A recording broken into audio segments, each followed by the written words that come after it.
ปลูกง่ายได้กินมันคือจะมาห่อโดนกระวิจังเสี้ยมันซ้ำเก่าตลอดนะกันนะดูบอลล่ามันเนื้อเนาะเนื้อเดี๋ยวกูมาเมื่อคืนนี่คุณ มีจัดเป็นแกเห็ดฮาลูกเจ๊เป๊ะจะหล่น7 โลครึ่งเจอเขาไม่จำปีมือหนึ่งนะอันเฮ้ยมาย่างมาเล่นน้ำมูดตายคนพ่อไม่ลูกพ่ออยู่ดาวไปห่อสวยใครเด็กสบายดีกันตอนเช้าเด้อทุกคนยินดีต้อนรับเข้าสู่ซองข้อมีนาซาวลมพะบางเด้อวันนี้ก็คือเป็นมือ5 กะเกียมทุกคนเนาะพากันลุกพากันตื่นจะซ่าบ่ได้กระไรเพราะว่ามื้อนี้ก็คือเป็นมือที่มาห่อข้าวต้มเนาะทุกคนแต่ว่าตอนนี้ไม่ขูนไปออกไปนอนพลานเนาะก็คือไปห่ออยู่เฮือนแม่จันเนาะตามที่เว้ามื้อนั้นเลยก็คือเมื่อวานนี้เกียมเคยยังเอาไปให้แม่จันหมดเรียบร้อยแล้วทุกคนเนาะบ่ว่าจะเป็นตองเป็นมะพร้าวหรือว่าเป็นข้าวเนาะเพราะว่าสิเอาไปห่อกันอยู่ปุ่นมีนากับไปกิดอย่างไปยังมาแต่เช้าเนาะเกียมโตกันน้องสิไปแม่คูณขี่รถไปป่าซ้ำก็เลยว่าได้ท่าต้นตาลก่อนเพราะว่าต้นตาลไปส่งพี่น้องเพิ่นสิขึ้นไปนครหลวงทุกคนเนาะไปส่งอยู่คิวเพิ่นสิไปผ่าตัดขอดรูอย่างเงี้ยค่ะนะก็เลยว่าได้ท่าต้นตาลมาก่อนแต่กลับเป็นบ่มาปานนี้ตอนนี้8 โมงปลายแล้วทุกคนตอนนี้เกี่ยมห่อแต่เช้าเลยเพราะว่าเฮาค่อนข้างที่จะห่อหลายทุกคนเนาะถ้าสมมุติเฮ็ดข้าวต้มไม่ได้ทุกคนมันยากแล้วก็ดนสุดนะต้องแบบได้ปานนี้ปานอมเนาะก็สิเอาดนนิดนึงแบบไกลๆมอสิฮอดบุญแล้วคนก็เริ่มอยู่บ้านกันทุกคนเริ่มแบบคือคืนละเริ่มมีเสียงงานเสียงนี่เสียงเพลงเนาะผู้ใดก็แบบลองตู้ลองลองแอมยังไว้มืดจังซี่แหละเพราะว่าไกลสิฮอดมือทุกคนเนาะมือนี้มือห่อทุกคนเนาะมืออื่นก็คือเป็นมือกินเนาะวันที่27มื้อนี้26แล้วก็ซึ่ง28ก็คือจะเป็นมือแห่บังไฟทุกคนเนาะตื่นเต้นมือห่อตื่นเต้นไม่ให้บังไฟทุกคนเพราะว่าบ่เคยลิ้นบุญบังไฟอยู่พุ่นมวงจ้าเทื่อเนาะมาปีกายปีก่อนกับบ่ได้ลิ้นทุกคนเนาะ2 ปีเนาะอยู่2 ปีบ่ได้ลิ้นเนาะปีกายนี่ก็ไปปีกายนี่แม่นไปผู้เนาะทุกคนเนาะไปอยู่บ้านเนาะแล้วก็ปี2023หั่นปี2023หั่นแม่นเป็นอีหยังเป็นโควิดคือแล้วเขาเจ้าบ่เฮ็ดหรือว่าจังได๋นี่แหละดื่มละก็เลยว่าสิพากันไปนั่นเนาะทุกคนเนาะให้ต้นตาลมาแล้วก็สิออกไปนี่ตอนนี้ถ้าโดนเติมแล้วยังบ่มาปานนี้เพราะว่าเขาเจ้า5ไปแก้เครื่องยังให้น้อยนึงว่าซั่นเนี่ยก็เลยว่านั่งจอคอนี่ผู้เดียวส่วนพ่อสมศักดิ์ก็คือเข้าไปกรีดยางทุกคนเนาะไปกรีดยางสิกรีดมื้อนี้แล้วก็มื้ออื่นก็น่าจะได้จบค่ายแต่เช้าเนื่องจากว่าถ้าสมมุติเฮาบ่ได้ค่ายทุกคนเนาะเฮาปะไว้หั่นน่ะพอดียามบุญจังซี่พอดีเดี๋ยวเขาจะสิรับไปจบให้เดี๋ยวเขาจะสิจบแล้วรักไปค่ายให้นะทุกคนเนาะก็เลยว่าที่คานเฝ้าได้ขนาดเดี๋ยวพ่อสมศักดิ์สิบ่ได้ลิ้นบุญนำทุกคนเนาะจริงพ่อสมศักดิ์ก็อยากเฝ้าแต่ว่าเฮาแบบถ้าสมมุติเฮาเฝ้าแต่ตอนค่ำทุกคนเนาะตอนเย็นสิเขาเจ้าก็ไปรักได้คือกันเพราะว่าเขาจะฮู้ว่าเฮาแบบมามั่วกับการลิ้นกับการจุดบังไฟอย่างจังซี่นะนี่เดี๋ยวถ้าต้นตาลมาแล้วออกไปกันทุกคนนี่มาแล้วทุกคนจานคุณละมาค่ะมาอันนี้ลูกพันเจ็ดนั่นมาหมดเลยว่ะแม่เขาเอามาแล้วพวกลูกพันย่อทุกอย่างมันได้หั่นเนาะอีคู่เนี่ยมันสิหล่นต่อมันอยู่ที่เดิมมันต่อนี่น่ะจกออกมาแม่งต่อบ่หล่นกูแห้งว่าสิมาห่อละโธ่บัดนี้บ่พอบ่หั่นมีนาส่งใบโซนเมล่ะเมล่ะไปตัดอีกบ่ตัดต่อกับแม่บัดนี้ห่อพันให้กับแม่ห่อชมโอ้ยเนาะว่าเราได้ปากหลายกันอ้วนเฮ็ดแนวนึงก็ไปเฮ็ดแนวนึงสรุปหาวันกันมันก็ตกก็มันจริงเดียวกันจริงยามันเนาะเอาอู้ไปใส่ได้กินเรากินแล้วข้าวเช้าไปส่งซะไปพอดีเลยชื่อรถตู้ก่อนแต่บุญมันเนี่ยร้านไปรถตู้บ่รถแต่เช้ารถอันไทยทำยินรถอันเฮาขี้ไปปักเกอร์ตกกันตีลังกาลงกันวะทานตัวนั้นทานตัวไอ้นั่นก่อนแต่ผมไปหาว่าไปเที่ยว8 โมงครึ่งรถเป็นเกยที่ทำพายต้มปุ๊บลงบนหนักก็แต่พวกเราเนี่ยว่าเราก็เห็นในว่าไม่เป็นไปเอารถเนี่ยมาโคตรเป็นไปทีเดียวเอาได้เงินมาทานมากินมันบางอารมณ์นะ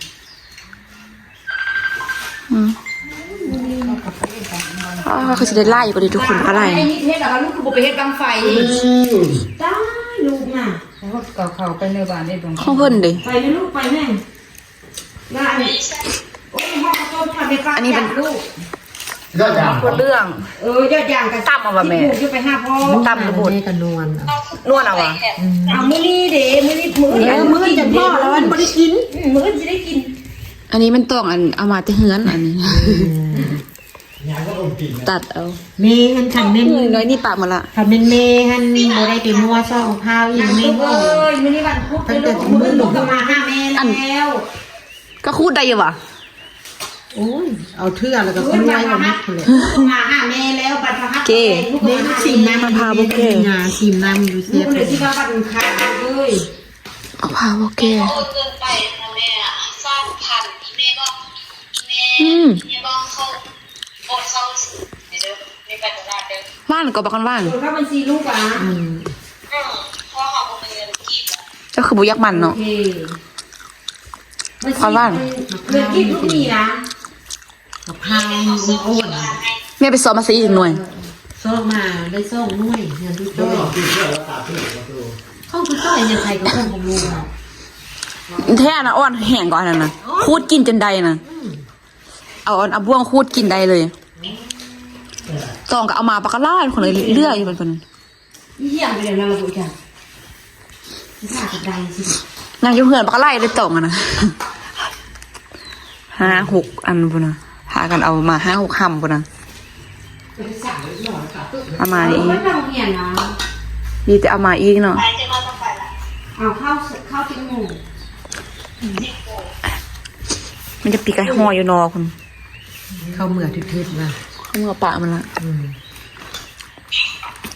ตดอูดหมู่ใช่หรือบ่ ที่ทุกบ่มาบุญบานทั้ง มาตัว อีกหน้อยนึง กูมา นึกว่าตดคือเม่นแถวนั้นจุกนี่มันเอาตัวตดอูด ต้องการไปกัน รถมันก็หัวเนี่ย เอาตัวตดอูดอีกหน้อยนึง ไปดุนเห็ดมาย่างด้วยก็ โอ้บักลายก่อนหน่อยไหมเนาะต้มใส่หม้อใหญ่ๆฮะล่ะว่ะมีคน มันจะมองง่ายๆอยู่แล้วอันนี้ลองดูนี่ พอดีกินเนาะสำนีเนาะบางคนเฮ็ดง่ายใหญ่กินจนเลือ ไม่จะไปเฮ็ดง่ายได้เฮ็ดของร่วง เสียดายเนาะเลือกินบ่หมดแล้วเขาจะเอาทิมสินะ คือจะได้เข้ากองเอเตอร์เนาะ มองจะเป็นยังไง เพิ่นก็โตพุ่นน่ะนอนอยู่ไหนพุ่น ไอ น่ะ เว้นแท้โอบ่สู้บ่ได้อันนั้นโอนสู้บ่ได้อันบอกอยู่ มาตองอันนี้เพราะว่าใหญ่ๆจังได้เบ็ดลนน่ะคือมีคนนี้อันนี้ตองกับไม่คนลนเมื่อคืนนี้ ใจ แม่กระดาษว่าไฟ อยู่กระเป๋าพุ่นน่ะบ่น้อยว่ะแม่ น้อยแล้วเขาต้มผั ไม่ ด นานแล้วไม่นานเลยเข้าไปหาอยู่เด้อ อืม นี่ชิบอกมาแล้วครับ อืม เข้าไปห้ามไปลูกเลยไปกับใดระบุ 21อันเดียวลูกก็21กันเลยถ้าเดินไปเอา ถ้าอายุวันนะบุอยู่กันอยู่นี่ใคร เอารถใหญ่ไปเอาซีนก็คันว่านั่นละ ซีน้ำพี่เด้อ ไม่เท่าเตอร์คนละ อีเมลเขาละโอน ไม่ถูกบอก สวยเว้ยพุตตี้ โอ้ตาย นึกว่าสมองอยู่ผู้เดียวพุ่นน่ะ แล้วมันตาตื้อกันนอนที่ ถ้า เบื่อ ไปเอานี่สิไปเอา เกิดลูกเดี๋ยวสัก ใหญ่ กิน ข้า ข้าว ว นะ ไม่ได้ กินข้าวสิตุยแล้ววันน่ะ กินข้าวมันเขาเลยกับพ่อแม่ห้าวเสา แม่ก็ไปเอาสนิทแรกไปให้ อืม จุ่ม จมผู้เดียวพุ่นน่ะ ตัวเอ้ย จมผู้เดียวอุ้ม ตัวเอ้ย โต มาลมซักตุ๊กแม่ มาลงไปตุ๊กไว้ เป็นดาปิ้นไปปิ้นมาห้องเขาทุกคนตลมผู้ใดเอาตลมสัตว์ทุกว้ายอยู่ผู้เดียวเลยบอกว่ามีไพ่มาเอาเลย โอ้ตัวอยู่ผู้เดียวเพื่อนก็เฮ็ดเวียกมัวเวียกมืดเนาะมือผู้ได้เอาเกิดตัวช้ำอยู่ผู้เดียวเลยโอ้มีไพ่เอาโต้ช้ำบอกไม่ได้เอาโต้เจ้าคนเลยมัวนี่นำมาตดอูดหมูมึงกันนี่ปะใช่แล้วบ่ฮะเอาโต้กินข้าวมึงดูเอาโต้กินข้าวสาวแล้ววะกินแล้ว กินแล้วกินข้าวราดตาโปเลยหมอกินข้าวราดตุยเลยอุ้ยข้าวราดตุยตาโปบอกกินข้าวราดเอาไว้มีแห้งมือคือไปแบ้บังไฟเด้อแบ้บังไฟไปจูดน้ำสารเด้อยินบอแบ้บังไฟไปจูดปูนบ่ตัวเลยเด้อบ่ไปวะอยู่คนเดียวทุกคนเอ้ย ตัวบอกบุญเป็นใคร ตัวว่าอยู่คนเดียวก็ดีอยู่แล้วหนูที่ให้แล้วเมื่อยนอนแล้วทุกคนเลยนอนนี่บักกันโดนละอยู่กับเด็กน้อยก็เจ้าไทยบ้านนี่เนาะกูไปเฮ็ดกินพูนให้เตือกับห่อข้าวต้มแบบกูได้ เอาปีแบบ ปินบ่ยอมอยู่ เอ็ดนะ ลูกมาแล้วมิดเลย ก็จะมาห้ามเรา คนคือไล่ใช่ไหมให้ยังกันเนาะให้ยังกันเนาะโอ้ยเดี๋ยวจะเข้าลุกก่อนนะกูเอานะ ห่อข้าวต้มมาทุกคนเลย พากันนั่งก็พากันเลาะซิ่งอยู่นะก็ต้องเอาเพื่อเอา จุดเลยแน่เอาลูกเขาเด้อเหมือนกัน คานเฮาน้อยเด็กกับสิบห้อยเขาเลยเนี่ย โอ้ย เพียงแต่ว่าหนาขึ้นบูมากคือกินก็ บุมักคนก็บุไปเหมือนกันบุไปกับพวกแม่บางครั้งผู้เดียวไปกินนั้นบุไป บอมันนำกัน เอ้ย โอ้ยยังทำที่ได้ใจน้ำพวกไปแบบมาละมา อันนี้ นั่งตามอยู่ เดี๋ยวห่อขนมเอาตัวที่ห่อข้าวต้มขนมเด้นี่แน่ตัวที่ห่อข้าวต้มขนมเอาตัวที่เอานี่โอ้ยยิงเด้ ตามว่าไปกินเบียร์อยู่แล้วเขาจะจุ่มนะ เนาะตัวกันฮู้ว่าตอนนั้นกำนะพ่อไปรักไปกินเบียร์นะงูเหรอ มันไปกับอัน ไปกับบ้าตาน บ้าตามอะไรกันเลย มา กินเดียวกันเนี่ยเขาเลยนี่เอาไปกินข้าวนี่เอาไปกินข้าวอีกละเอาไปกินข้าวกับต้มผักไส้ต้มแครอทต้มกินจากเพื่อละมือเนี่ยกินมือซองเพื่อซาวแรงกินอันเอาใบแล้วก็มีมาต้มป่นปั้นที่เคี่ยวเป็นคนคงคล้ายกับก้นขี้รีบ สมพอว่าแกมมันยุดเอาก็เป็นไปกินข้าวได้คอยกิน เรืออันนี้เขาไม่ฮดเด้อจีเอาไว้ให้เศร้ากินเลยว่ะ เอาไปเลยไม่กินแล้ว จะได้ทานอันก็ จะได้กินได้อัน ให้เศร้านี่ก็บอดีกินหนักบนเรือเฮ็ดอันโค้งง่ายได้กินหมูมัน คือจะมาห่อพอโดนแล้วก็ยังเสี้ยมซ้ำเก่าตลอด ยากอันนั้นอยู่บนล้านไม้ มันเนื้อเนาะ เนื้อกูมาเมื่อคืนนี่คุณ ไปจัดเป็นแกเฮ็ดฮาลูกกับผู้ เป้จะโหลน 7 โลครึ่ง เจอเขาไม่จำปีมือหนึ่งหมดนะ อัน เฮ็ดบ่ยากมาเฮ็ดน้ำมูกตายเพิ่นพ่อไม่ลูกบ่อยู่ดาวไปห่อสวยใครเด้มันมีดาวนะ ปั่นมันจะห่อ อัน เป็น และเทโกโนปีดาวห้องเป็นโกโนปีละดาวคันห้องเป็นละตายเลยมาลำไร ไอ้เฮียนไอ้ปานเฮียนปานนั้นซาตุ้น พัดงามก้อนอีกคือ ซาตุ้นกะเฮียนห่อข้าวต้มห่อเป็นแล้วก็งามก่อนเอื้อย ทุกปีให้เขาต้มบอกว่าต้องกินห้องทุกปีบอก จังว่าน่ะอันอีลีบัดนี้อีลีแม่อันอีโปหั่นน่ะมาห่อกับเฮียนเฮืออีลีห่อบ่งามๆอ้าว กูได้สร้างแล้วงาม มือหนึ่ง หมอสปีแม่ดูทางเลย โอ้ยรวมกับมื่นอะไรก็จ กาย ำรวมไปซึ่งมื่นปลายละ 7 โลครึ่งอย่างได้9 โลข้าวนี่มันในขึ้นโลครึ่งเด้อ ตัวของจะเกี่ยวซักเครื่องกับตัวจนพอได้เมื่อเวียง สักอย่างเลย บอกเมื่อไปปิดบัตร โอ้ก็ได้เอาพวกมันอีกละ เอ้าโอ้เดี๋ยวแม่สิได้ เสียไปเจ็บ มานี่นี่รถไล่คนนี้มึงดีๆเลยสุ่มมึงเห็นมึงไม่หนำโอ้ไม่ต้องมันเยอะคุณเนาะ โอ้เป็นโลตลาดอะไรคุณอันตลาดอันนั้นเนาะ โอ้ย ตลาด สิกัดละ เมกัดคอแห้แล้วแต่ตอนเล่าเลยกองนี่ กัดละแล้วรักษาอ่ะ รักแค่รักษา คนไล่ก็รักษา คนบ้า มันไม่แต่คนมีเงิน มันอยู่ชายแดนมันอยู่ชายแดนเรียกราคา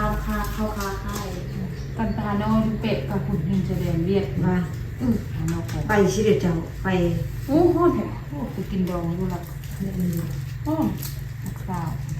ห้องห้องต้มเนี่ย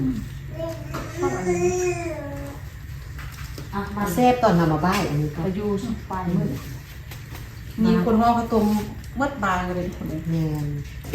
เมื่อกี้บ้านเราบริเทศกองข้าวต้มปีไทยว่าร่วงเห็ด ไปบุญบ้านทางล่วงละกัน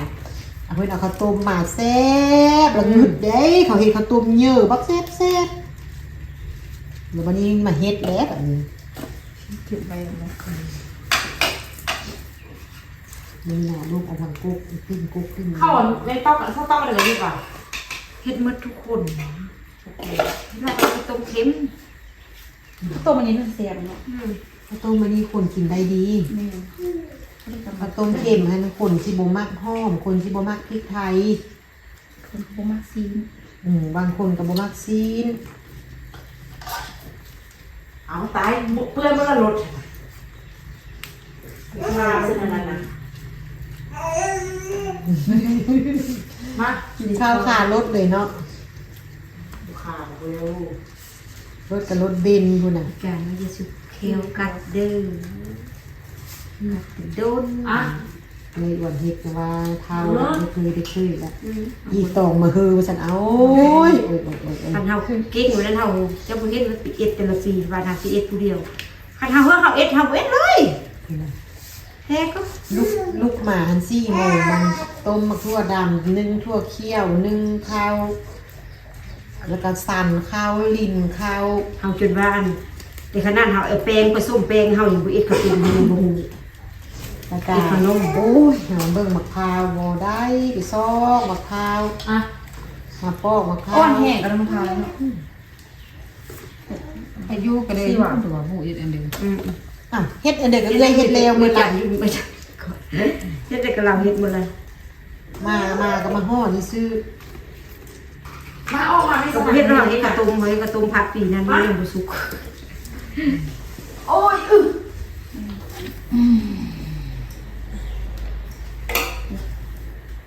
มา 7 โลทุกคน 7 โลแล้วมันสร้างข้าวได้9 โลซื้อทั่วดำมัน อันนั้นได้เนาะมันอันนั้นได้เนาะ ทั่วดำมันต้องแม่นได้เรียนโลนึงเป็น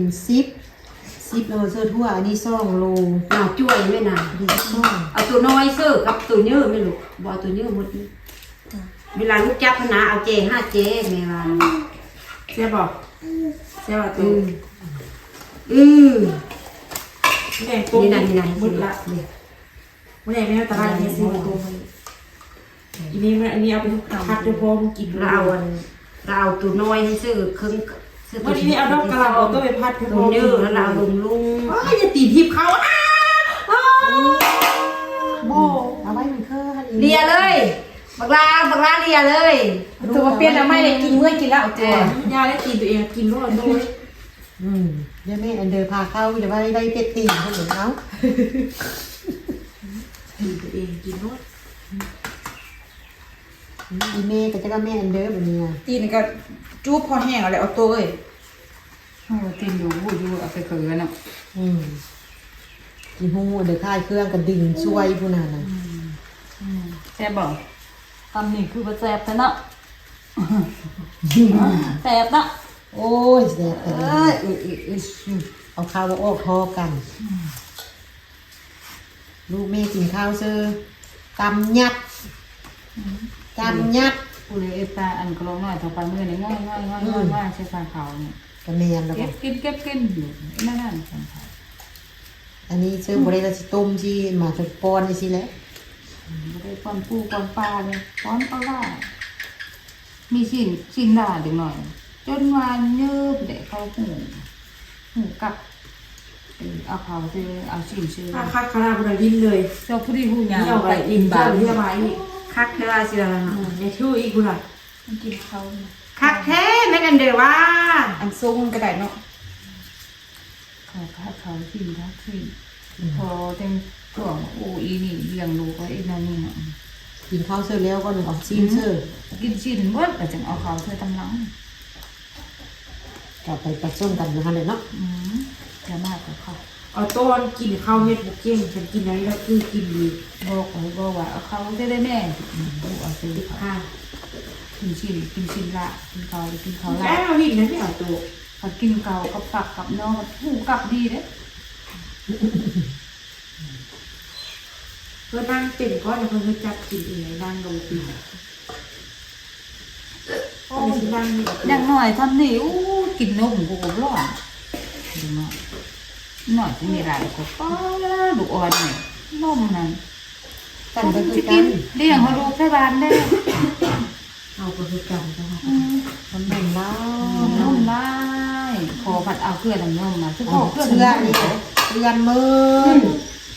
เสื้อนุ่งแล้วมันได้ทิมแล้วเป็นลูกอ่อนได้ทิมเมิดเฮาอันนี้แหละบุญโยน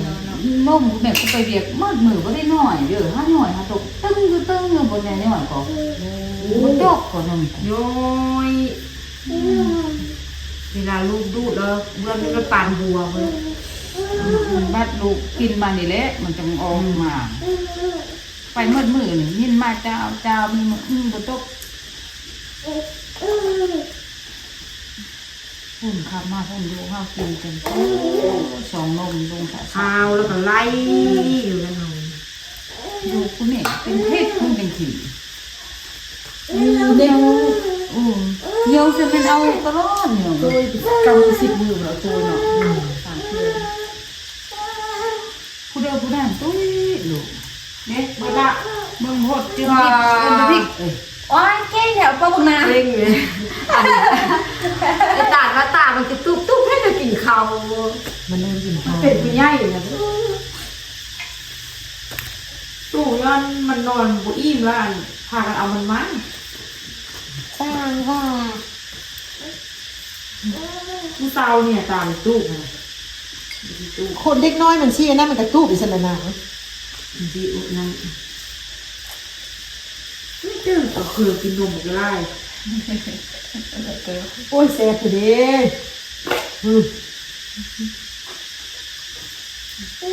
อ๋อกินน้ำก็เดียว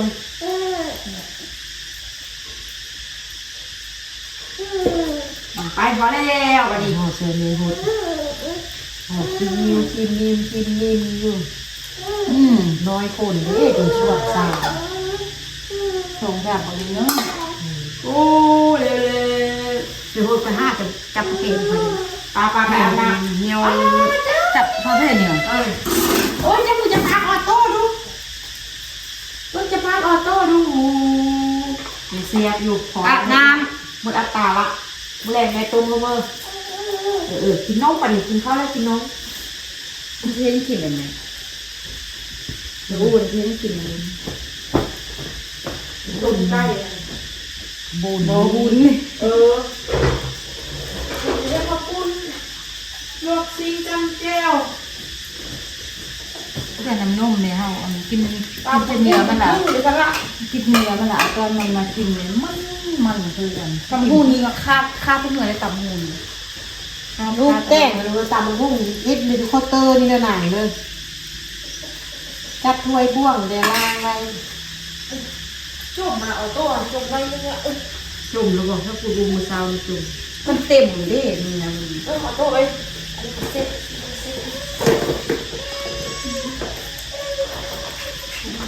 ความเป็น เดี๋ยวมาทำเดียวเดียว อะไรบ้างที่ แล้วก็บอกว่าเดี๋ยวให้พ่อเขาต้มให้ยังแล้วทุกคนเนาะห้ากับไปยอดยางเขาโทรจุดสักมาก็เลยว่าที่พากันออกไปตลาดเนาะไปตลาดก็คือไปเอาซีนเอาเนื้อทุกคนเนาะเอาซีนเอาเนื้อเนื่องจากว่าเขาจะได้เกี่ยมเครื่องเกี่ยมข้อยังไวทุกคนเนาะพอดีแบบเขาไปสั่งซีนสั่งซีนหัวยังนำข้าวเจ้าใบก็เลยว่าที่พากันไปเอาเนาะเพราะว่ามันคนล่าแห่ทุกคนคันท็อปเอาซาเขากับแบบซิโบไดซีนงามเนี่ยค่ะนะแล้วก็เรียนซีนไปต่อรอบมงตลอดทุกคนเนาะต่อทุกคนไปรอบมงตลาดก่อนพวกเขาไปได้ไปนำแล้วพวกเขาเข้าหัวนะครับไปบุ้งว่าแม่จะปีจะไปนำหรือโบทุกคนเนาะไปเดี๋ยวไปเจอกันที่ตลาดทุกคนฮอนแห้งนี่ตอนนี้มาฮอนบอกเอาซีนแล้วทุกคนไกลๆนิดนึงก่อนจากนั้น มานาสิติดนะทุกคนเนาะนี่ทุกคนแดดฮ้อนหอนมาวิธีนะถ้าจะนัดจะสั่งห้าอย่างเท่านี้แล้วทุกคนประมาณนั้นเดี๋ยวไกลๆเนาะเดี๋ยวจะเป็นเลือกเอาอย่างไรเลือกเอาทุกคนก็จะเฮ็ดซ่องตัวแต่ว่าอยู่นี่ห้ากันได้1ตัวเนาะให้ได้บ่ได้ทุกคนให้ได้บ่ได้ เดี๋ยวไปเลือกเอาอย่างทุกคนออกมากันเดี๋ยวจังไปตลาดต่อพ่อบ่ไหลก็มานำทุกคนแต่ว่าพ่อบ่ไหลเวตัดพวงอยู่พูดเนาะมีแต่ไม่ปีไม่คูณมีหนาแล้วก็ต้นตาลลงมาเดี๋ยวไปเลือกเอาซีนก่อนทุกคนนี่เอาไก่ค่าขนาดทุกคนแล้วมาเลือกกันเลย ยิงงาน5 โลเลยว่ะสิ เอามันพอได้จังหน่อยว่าโอ้ตัวพวกไปสอบปัดหมดรอบเมนู ไล่เมนูอยู่ซีนงามทุกคนจะแซ่บขนาดซีนนะพระมักซอยจุไม่ได้เนาะซีนเนาะงามเนาะ เป็นมือสิงฟาดประเดินกับบุพโพ 3 ตัวแล้วนะ แต่มันอะไรแต่ก่อนงามเนาะ ไปกันที่นี่ตั้งเก้าเลยปัดมาหยิบมาโยน ฮอลแล้วที่เป็นนี่ฮอลละ หลายขี้ดึงแช่เสื้อเลยเป็นยาเลย ไม่ปี7 ถ้าพี่จะเกิด 8 โลไม่ปีนะเขาไม่ปี8 โลทุกคน ทำบุญพดล้าน ปี8 โลแล้วก็เครื่องใน2 โลไอ้คุณเอาซีน5 โลเครื่องในฮะพอเขามีไล่เมนูอยู่ทุกคนโลไป 6 โลครึ่งเนาะแม่ดองข้างในเต็มเนาะ หมดจับกินไรดามือ 3 ขีด ถ้าปีแล้วซีเราเรือแล้วหาส่วนมั่วไป กล้วยตู่ เอาขนาดใส่ มาทุกคนสร้างซีนสร้างยิ่งใจเบจเนี่ยเลยกะไปข้างนอกไปตลาดเพราะไรจักเลยตัดที่รุ่มพุ่มมันดูทรงคนไล่ก่อนตอนนี้มาเวตลาดทุกคนเดี๋ยวซื้อเครื่องเข้าไปพอเพราะว่าคานออกไปออกมาหลายเถื่อเดี๋ยวถามถ้าจะบัวปัดตลาดเท่านี้เดี๋ยวฮอนมาทุกคนเลย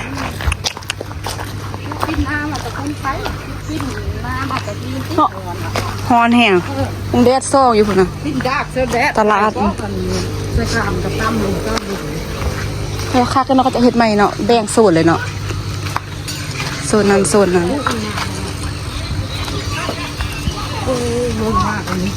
เราเป็นบ้านตอนที่ดีมากเนามันจะอยู่แค่ที่มากิน เอาที่มันดีกว่าเรา น้ำกล้ามนะเข้าไปใส่เนื้อดื้อ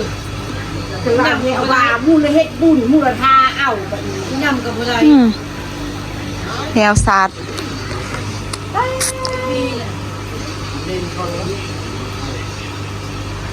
ยังเช้าจะข้ามพวกข้ามที่จะน้อยจะข้ามมันไหมน้อยเนี่ยข้ามนี่มันอ่ะเพราะความไว้ทำไมอะไรที่มือเราคุยกันนะเดี๋ยวมาจะเอาเนื้อหักแขกเดี๋ยววันนี้ที่เรานำแก้วมานะ แนวซาดทุกคนเอ้ยตั้งมาเอาแถวว่าสุดท้ายไปได้ซ้ำ